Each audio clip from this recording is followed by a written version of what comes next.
Abran Apocalipsis capítulo 4. Antes de la introducción, creo atinado que lean conmigo esto. Capítulo 4, libro de Apocalipsis. ¿Listos? Dice, después de esto miré. Ahora, ¿a qué se refiere con después de esto?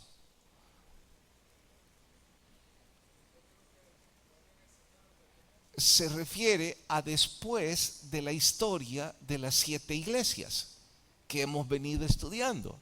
Recordarán, les expliqué que las 7 iglesias representan el estado espiritual de la iglesia de Cristo en todos los tiempos. Así que si ahora dice, después de esto, ¿qué significa? Se acabó el tiempo de la iglesia. Ya no habrá más iglesia a partir de hoy. Por eso dice, después de esto. Sigo. Una puerta abierta en el cielo, y la primera voz que oí como trompeta, hablando conmigo, dijo, sube acá, y yo te mostraré las cosas que sucederán después de estas. Los que comían ansias por entrar a la parte profética, hoy casi comenzamos. Oro que lo disfruten mucho. Advierto. En cuanto al mensaje a las 7 iglesias, era fácil dejar una y retomar la otra. De aquí en adelante hay capítulos en donde si usted no los estudia, sentirá un vacío en cuanto a la escala profética. Como de costumbre les estoy invitando a darle seguimiento a los estudios. Ahora con mayor énfasis, porque vamos a empezar a las cosas que sucederán después de estas. Dicho de otra forma, no ha sucedido. Es profecía. Y reclamar verdad absoluta en cuanto a lo que no ha sucedido es labor de principiantes. Y aun cuando yo soy un novato, no tengo la excusa de reclamar verdad absoluta. Así es que usted y yo deberíamos sumergirnos en estudiar de forma sistemática. Por otro lado, allí dice que cambia de escenario y que le lleva a un sitio que él no conoce. Sube acá. ¿Dónde es acá? ¿Dónde está ese sitio en donde le mostraría algo especial? Bueno, da un poco más de aclaraciones el verso 2. Y al instante yo estaba en el Espíritu. Eso significa que esto fue una visión. Y he aquí un trono establecido en el cielo. Cuando dice sube acá, había un trono en el cielo y en el trono uno sentado. Bien. Hasta ahí vamos a leer en el sermón de hoy titulado el salón del trono. Vayan ya al capítulo 4, déjenlo así, acompáñenme en orar y pedir la bendición. Padre, te agradezco, hables a nuestros corazones y pongas en cada uno de nosotros la gracia de tu Espíritu para poder entender y aplicar esto a nuestro diario vivir. En Cristo Jesús lo rogamos. Amén. Voy a empezar con una especie de glosario. Digo glosario porque no es tal cual, su término lo anuncia, es algo parecido. Creo que todos necesitamos estar en la misma página con algunas definiciones y algunos vocablos que son punto de honor para entender todo este capítulo. He de empezar por el salón del trono. Si usted es amante de las películas de la época medieval, imagino que esto va a ser sencillo. De lo contrario, voy a intentar, en mis pocas palabras o cortas palabras, que usted y yo viajemos en la imaginación de nuestra mente al palacio. El palacio es la casa de gobierno. Allí donde el rey, en donde el monarca hace varias cosas, no solo vive en la casa de gobierno, por sobre todo debo decir que ahí es donde se legisla si es una monarquía, claro está.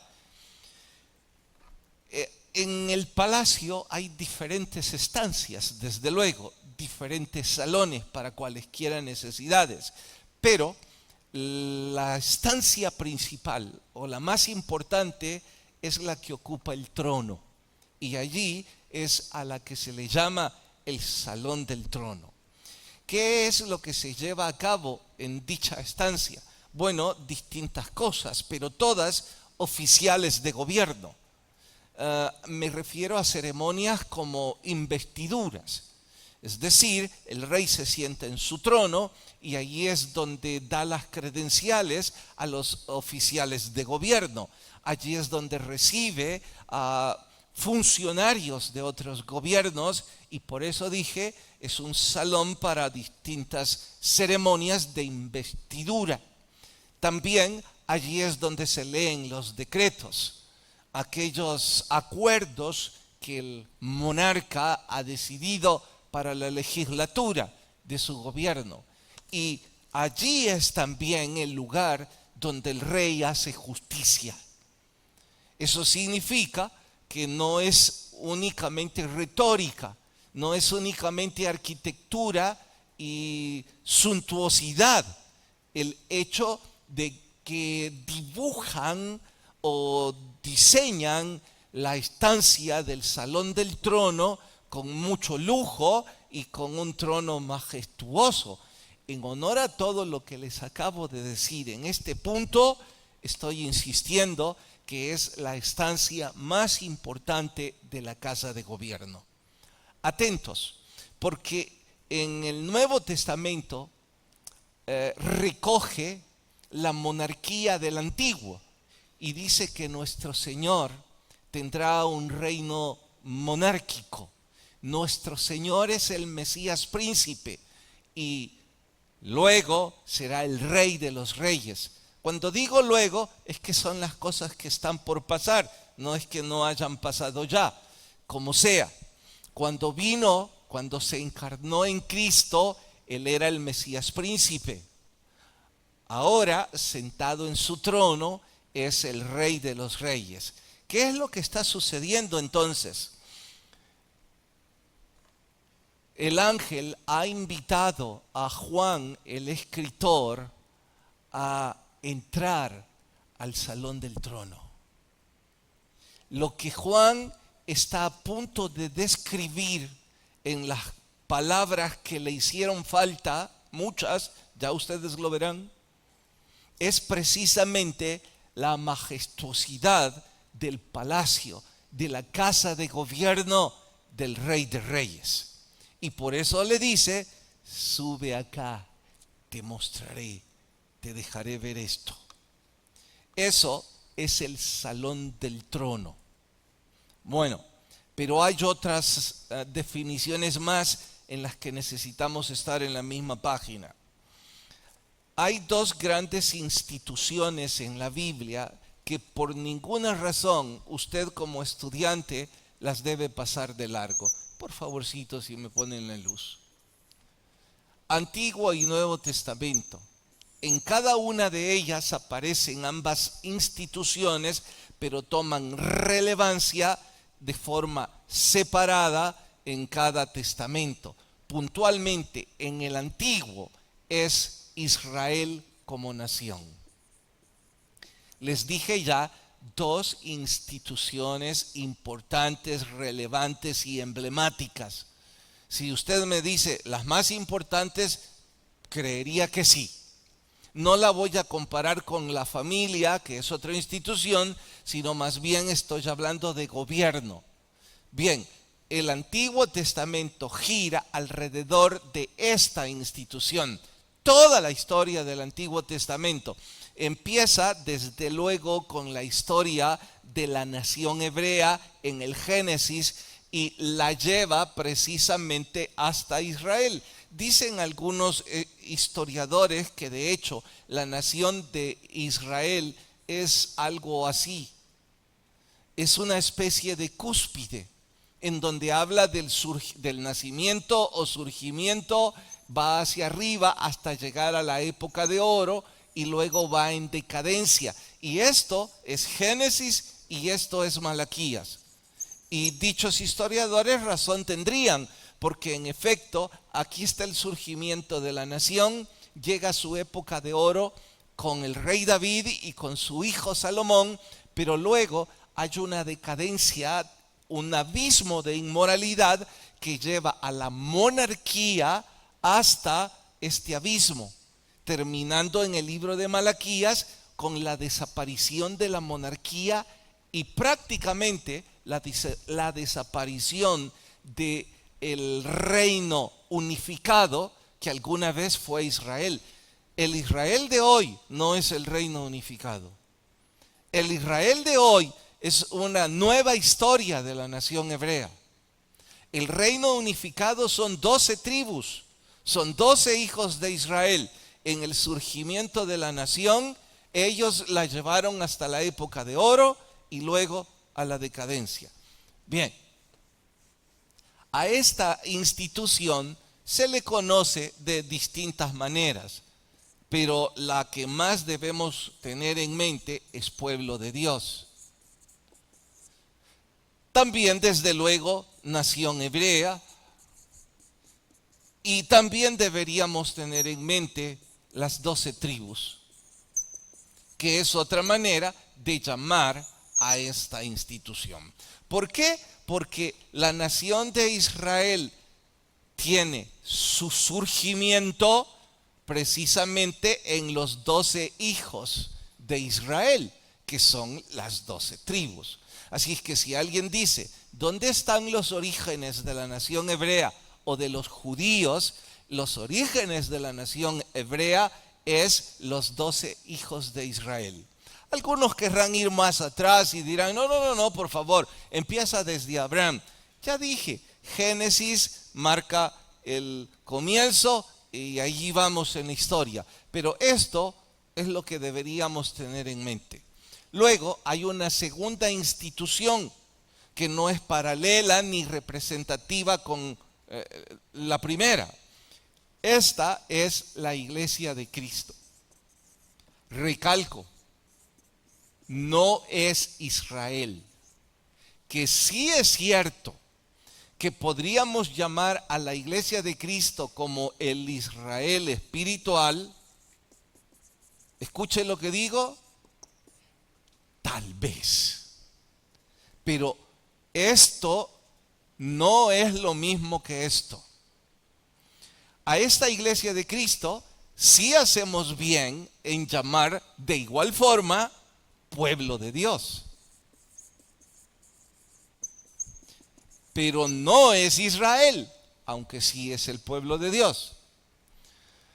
Estarán algunos ahora diciéndome, bueno, pero ¿dónde están las diferencias de eso? Son muchas, pero por ahora solo debo recalcar esto para que lo podamos entender en la misma página todos. Estas dos instituciones tenían o tienen el mismo propósito, la misma razón de haber sido elegidas como pueblo de Dios. ¿Cuál? Ser bendición para los demás. De hecho, la profecía le dice a la nación hebrea, a Israel, en ti serán benditas todas las naciones de la tierra. Hacía eco a dos cosas, que de allí vendría el linaje mesiánico, pero también que Israel debería ser luz a las naciones, debería ser ejemplo, debería ser la nación evangelizadora. Les dije hace unos minutos que sí hubo una época de oro en la que eso sucedió. Mientras David y su hijo fueron los monarcas de esta nación, Israel era el ejemplo del mundo conocido.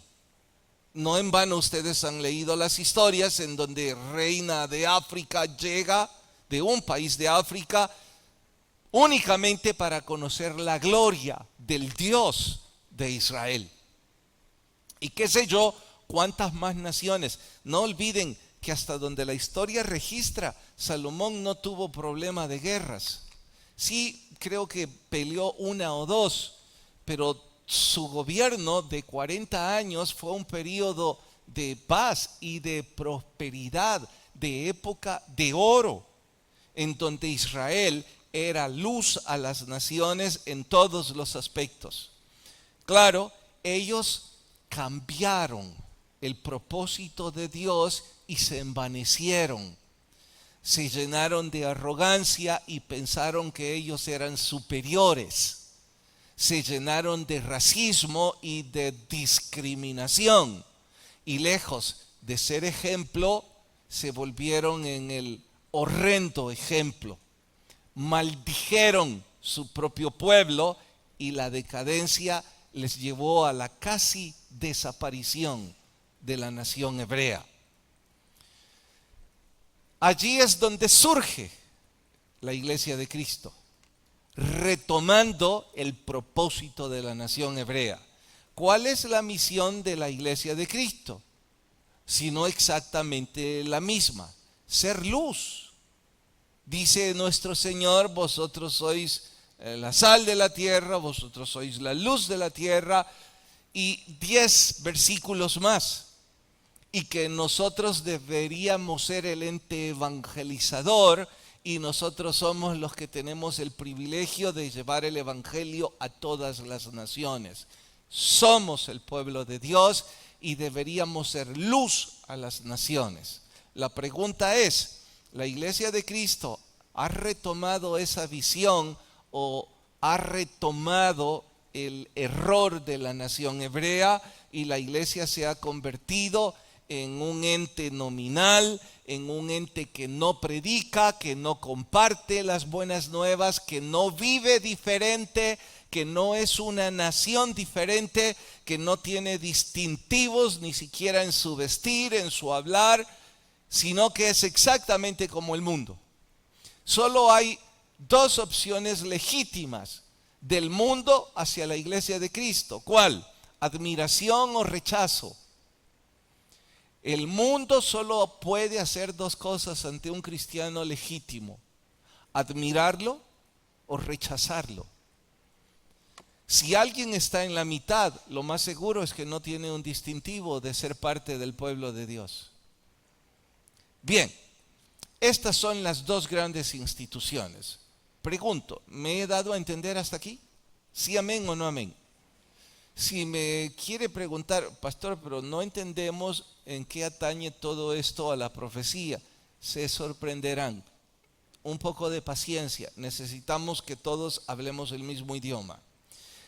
Tercer concepto o tercer término: adorar.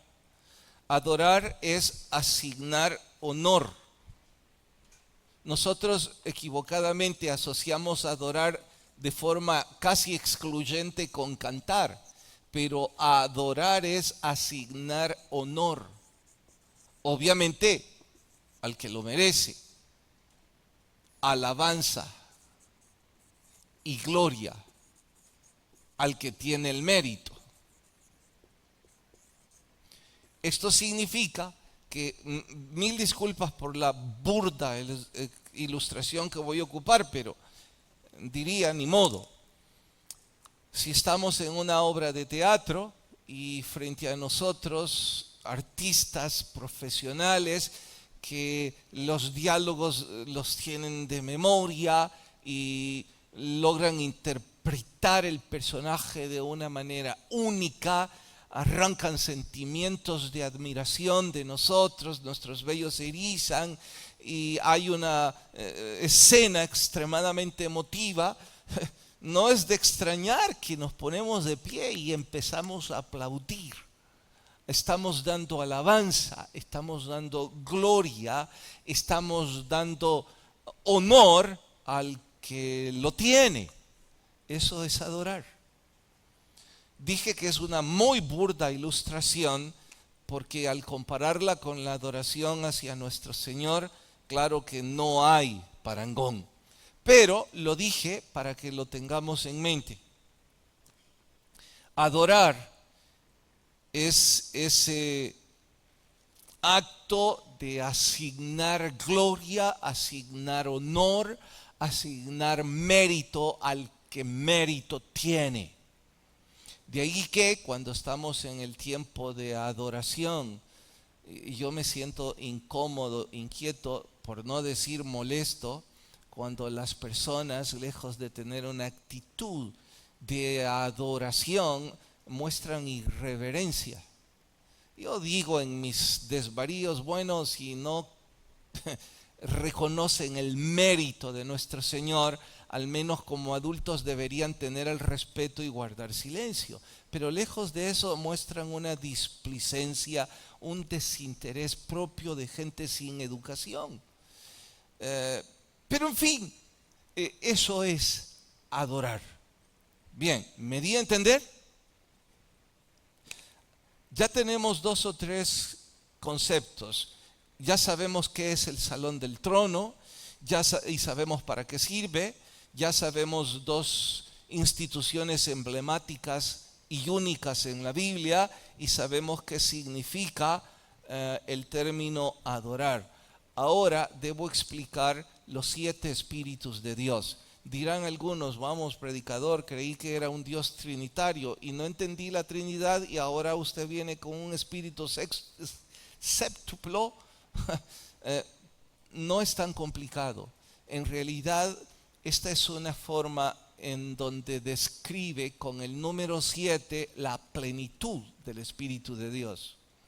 Está en Isaías capítulo 11. Yo creo que es un verso que deberían marcar en sus Biblias. Así que por favor, los que están usando Biblia, búsquenlo porque hay que marcarlo. Isaías capítulo 11.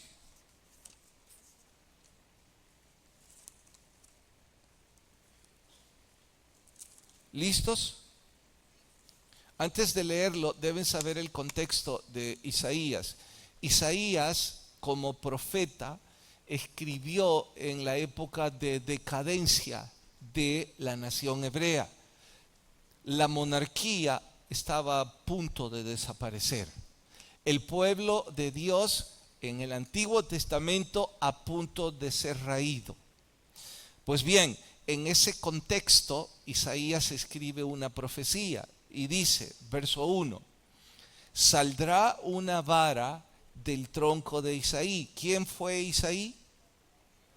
Fue el papá del rey David, la época de oro de la nación hebrea. Está diciendo el profeta Isaías, del gobierno que Dios diseñó para el pueblo de Dios, de Isaí, del hijo de Isaí, vendrá un linaje, vendrá un abolengo, vendrá una línea sanguínea.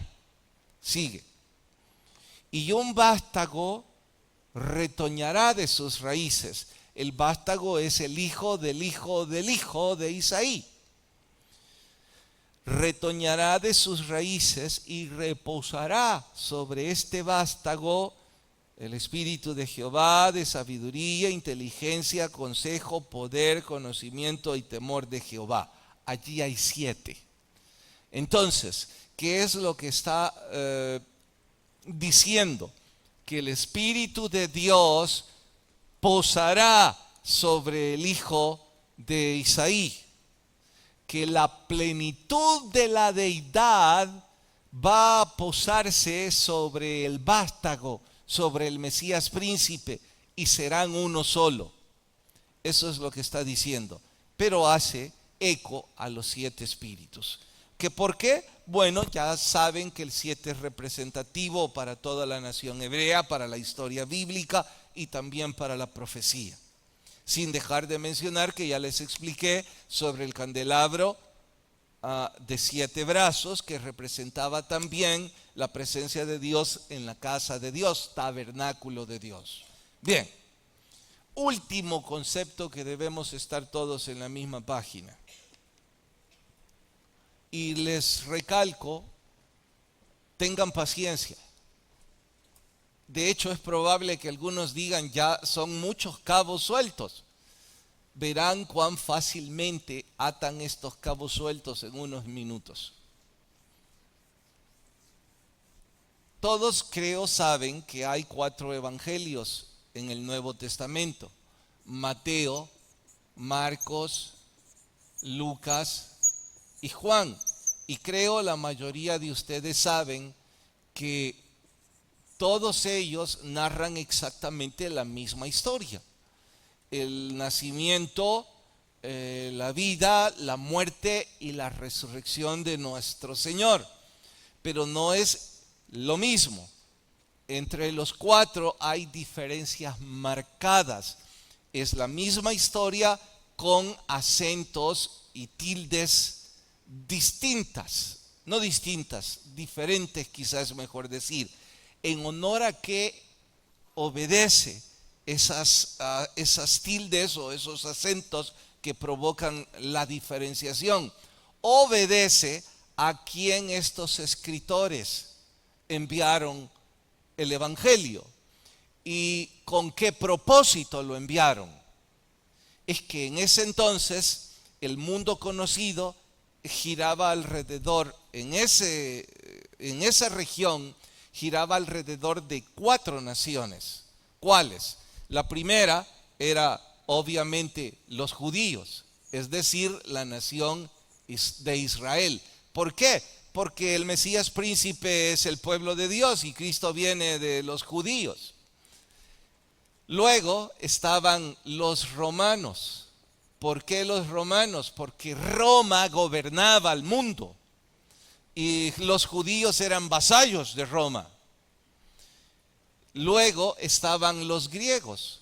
Los griegos ya habían sido conquistados por Roma, pero la ciencia, la filosofía griega jamás pasó de moda. Aún hoy día seguimos consultando filósofos griegos.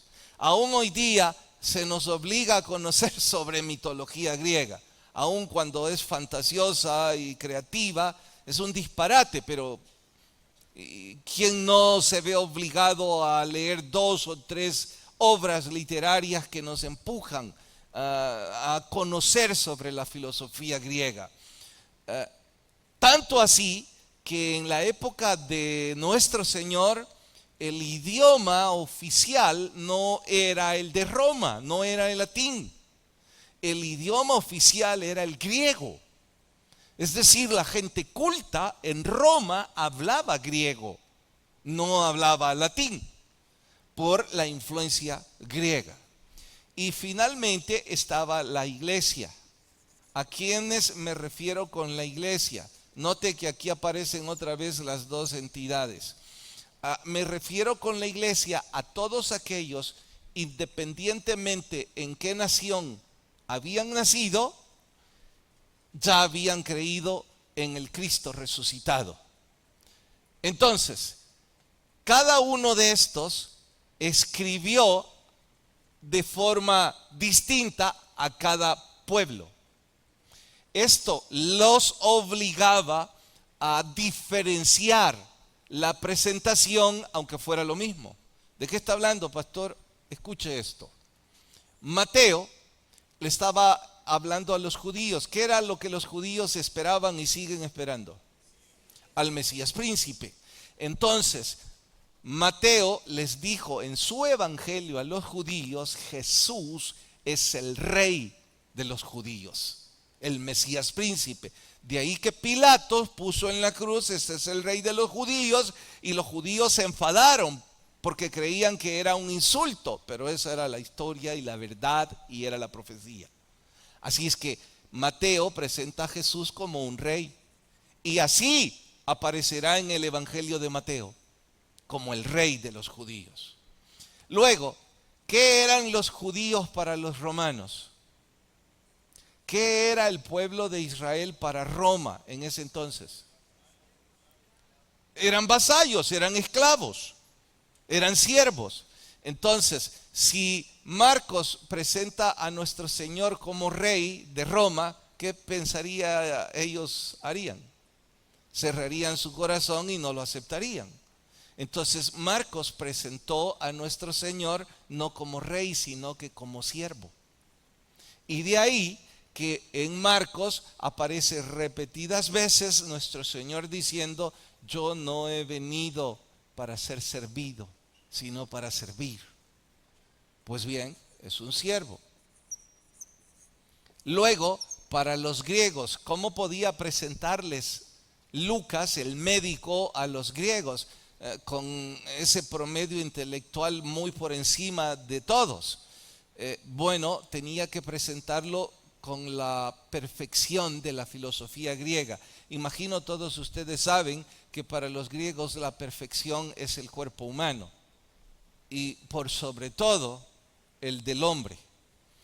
Quienes lo decidieron así, deduzco que ya tenían en su sangre el problema del homosexualismo, porque si no, yo digo como hombre, ¿cómo van a ser los hombres más guapos que las mujeres? No puede ser. Pero por eso hay tantos desnudos griegos, por eso se habla del perfil griego, por eso la degradación del matrimonio y de todo esto. ¿Dónde nació? En los filósofos griegos. Hubo antes homosexualismo, pero nunca antes se inmortalizó, nunca antes se institucionalizó como la perfección. En lo que sí tenían razón es que la perfección es la creación de Dios, el Hijo del Hombre.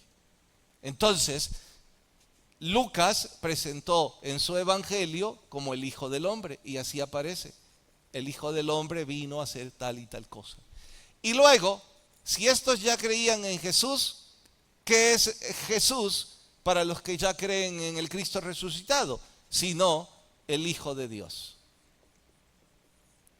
Y por esa razón hay 4 evangelios. Y por esa razón, aunque cuentan la misma historia, ocupan alguna fraseología diferente. Bien, sumado a esto, si nosotros quisiéramos ocupar un símbolo, una mascota, un animal que represente al rey, ¿cuál ocuparíamos? Ocuparíamos al león, el rey de los animales. Si quisiéramos ocupar un animal para ilustrar el ciervo, ¿qué animal ocuparíamos? No los oigo. A ver, levante la mano porque sé ver qué están diciendo. Allá nadie habla. Debería ser un buey o un becerro. Para representar al Hijo del Hombre con una figura animal, el Hijo del Hombre. Nosotros somos parte del reino animal. Entonces sería un hombre. Y perdonen que lo diga, pero de hecho algunos animales dirían, si nosotros nos portamos mejor que el hombre. Lo cual es bastante cierto. Porque no conocemos animales alcohólicos, ¿cierto? Drogadictos y cosas parecidas. Ni que se maten entre sí, a no ser por la supervivencia y la necesidad del hambre. Ok, ¿y al Hijo de Dios con qué animal lo representaríamos? Porque el águila, se dice, es el ave que vuela más alto. Bien, y aquí está la razón de los 4 evangelios. ¿Qué tiene que ver todo esto con Apocalipsis? Ahora vamos a leer el capítulo 4.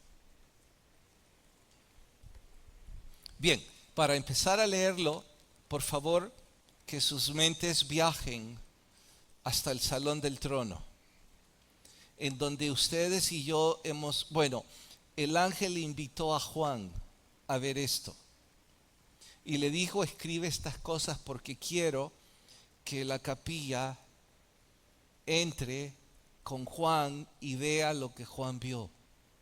Entonces ustedes y yo hemos sido invitados a entrar al salón del trono. Y en cuanto entramos, vimos al que estaba sentado en el trono y vimos su majestuosidad. Oh, pero esto es el comienzo. Vea el verso 3. Apocalipsis 4:3. No, vamos desde el 2. Y al instante yo estaba en el espíritu, y he aquí un trono establecido en el cielo, y en el trono uno sentado. Y el aspecto del que estaba sentado era semejante a una piedra de jaspe y de cornalina. Deténganse, por si alguno de ustedes me quisiera preguntar, pastor, ¿acaso esos son los colores del rostro de nuestro Señor? ¿Recuerdan que les dije al principio que a Juan le iban a faltar palabras para describir lo que estaba viendo? Él vio un rostro resplandeciente y centellante. Lo único con lo que él pudo compararlo fue con piedras preciosas. Eso es lo que él está diciendo. Y había alrededor de él, es decir, atrás del trono, en medio, alrededor, un arco iris, semejante en aspecto a la esmeralda. Y alrededor del trono había 24 tronos. Y vi sentados en los tronos a 24 ancianos vestidas con ropa blancas, con coronas de oro en sus cabezas. Paren. Está en nuestras mentes la majestuosidad del trono, el que está sentado con un rostro centellante que no podemos describir, y probablemente a su derecha 12 tronos y a su izquierda otros 12 tronos. Este es el salón del trono. Esos tronos no son tan relevantes como el del que está sentado en el trono. Estos son secundarios, pero tronos igual. Entonces viene la pregunta, si esta es la casa de gobierno para la eternidad, ¿quiénes pueden estar ocupando estos 24 tronos? Bueno, ahora imagino ustedes lo pueden deducir. Las dos grandes instituciones del Antiguo y Nuevo Testamento. En los primeros 12 tronos están dedicados para las 12 tribus de Israel, los 12 patriarcas. El gobierno de la nación hebrea, el pueblo de Dios. Y los 12 restantes para los 12 apóstoles. Estos 24 son el origen del pueblo de Dios. Las tribus, el origen del pueblo de Dios en el Antiguo Testamento, y los 12 apóstoles, el origen de la iglesia de Cristo en la iglesia primitiva. Así es que todo apunta que los que están allí son los 12 apóstoles y los 12 hijos de Israel. Sé que alguno de ustedes acuciosamente me preguntaría, ¿cómo es posible que los hijos de Israel estén ahí? Si esto es un lugar de privilegio. Y está claro que los apóstoles mérito tendrían. Son mártires, murieron por la causa de su Señor. Pero los hijos de Israel, bueno, al respecto yo respondería, entiendo su juicio. Nosotros los humanos tenemos nuestros propios estándares que no son los estándares de Dios. Recuerde que si de usted y de mí dependiera, usted y yo nos vamos al infierno, y toda la humanidad. Pero la gracia de Dios nos dio acceso a la eternidad. Eso significa que los estándares de Dios son diferentes. Saulo fue un asesino, un matador de cristianos, pero nuestro Señor lo convirtió en el apóstol de los gentiles. Nuestros estándares no son los de Dios. Me uno a usted si me dice, bueno, me gustan los 12 apóstoles ahí en esos 12 tronos. Le diría, piense en los otros 12, en la representación del origen de la nación hebrea. No piense en los errores de Rubén. No piense en la cobardía de Simeón. Piense en la gracia de Dios. Este es mi pueblo y de este linaje viene mi hijo. Bien, seguimos. Recuerden que estamos conociendo el salón del trono. Verso 6. Ahí estamos, ¿sí? No, el 5. Y del trono salían relámpagos y truenos y voces, y delante del trono ardían 7 lámparas de fuego, las cuales son los 7 espíritus de Dios. ¿Qué está diciendo ahora? Que la plenitud del Espíritu de Dios estaba en ese lugar. El Espíritu Santo estaba ahí. Bien. 6. Y delante del trono había como un mar de vidrio semejante al cristal. Y junto al trono y alrededor del trono, 4 seres vivientes. Paren. Usted y yo somos visitantes y puedo estar seguro que estamos boquiabiertos. No tenemos palabras para describir tan grande gloria. Solo podemos repetir lo que Juan escribió. Alguien que está sentado en el trono, con un rostro centellante y hermoso. 24 tronos menos importantes. Y además las lámparas que representaban el Espíritu de Dios en la escena. Pero allí en medio del que está sentado en el trono, no sé si arriba, abajo, no sé cómo, no puedo explicar eso, aparecieron 4 personajes más. Dice, verso 4, y delante del trono había un mar de vidrio semejante, y junto al trono y alrededor del trono 4 seres vivientes, llenos de ojos delante y detrás. El primer ser viviente era semejante a un león. El segundo era semejante a un becerro. El tercero tenía rostro como de hombre. Y el cuarto era semejante a un águila volando. Ciertamente ahora saben de qué se trata, ¿no? ¿Qué es esto? Estaba el Espíritu de Dios representado en las 7 lámparas. Ahora está representado nuestro Señor Jesucristo en los 4 evangelios. Los 4 evangelios son la historia del nacimiento, vida, muerte y resurrección. Está ahí. Está en la gloria de ese trono, de ese salón. Una vez más, mis ilustraciones son burdas. Dicen que han remodelado lo que fue alguna vez el Palacio Nacional. No tengo opinión al respecto, no lo conozco. No conozco la remodelación. Conocí el palacio de hace 3 o 4 meses. ¿Será porque yo soy un apasionado de la arquitectura de antaño? ¿O será porque es la historia de mi país? Mientras yo caminaba por las distintas estancias o los distintos salones, cuando yo fui, habían guías de turismo. Uno les pagaba y era un muchacho que había sido entrenado y conocía la historia de cada salón y explicaba cuál era el salón azul, cuál era el salón dorado, y decía que este era el salón de las fiestas, que este era el salón, explicaba todo.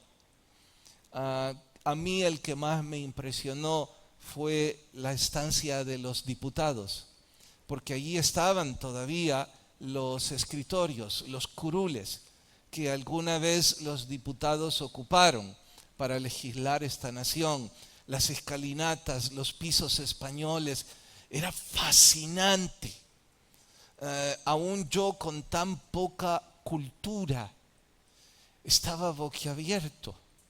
Cuando pienso en algo tan bajo, tan remoto, y pienso en lo que estoy leyendo, en la estancia del salón del trono del rey de todos los reyes. Creo que no hay mente que puede imaginar eso, Y eso es lo que está describiendo Juan. Sigo leyendo. Ahora, ¿qué estaba haciendo allí esos 4 seres vivientes y el mismo Juan?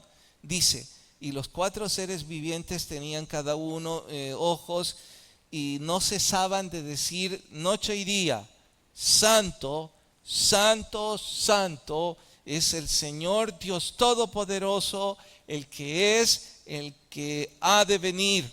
Y siempre que aquellos seres vivientes dan gloria y honra y acción de gracias al que está sentado en el trono, al que vive por los siglos de los siglos, los 24 ancianos se postran delante del que está sentado en el trono y lo adoran al que vive por los siglos de los siglos, y echan sus coronas delante del trono, diciendo: Señor, digno eres de recibir la gloria y la honra y el poder, porque tú creaste todas las cosas y por tu voluntad existen y fueron creadas. Si todavía no lo han percibido, lo que Juan estaba viendo era la ceremonia de inauguración.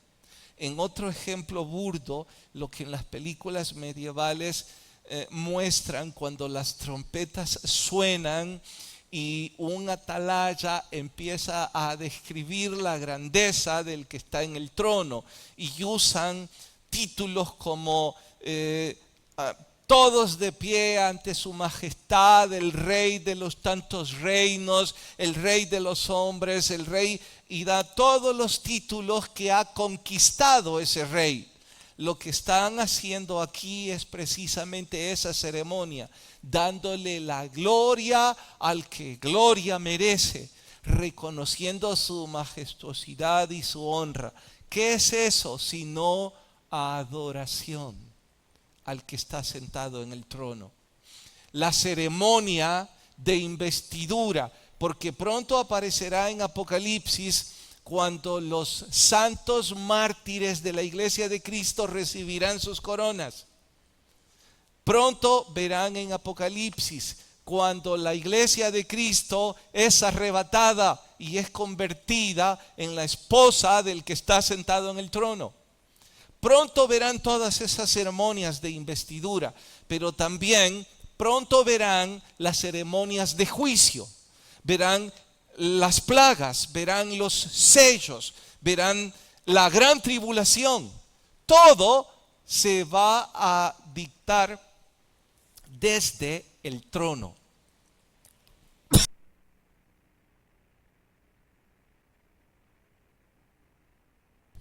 Todo se va a decir desde el trono, y el que está sentado allí es el que tiene la gloria. Así es que ahora, dice el atalaya, adórenlo antes de que comience el resto de la historia. Siento repugnancia cuando la gente dice que el libro de Apocalipsis es un libro que da miedo y terror.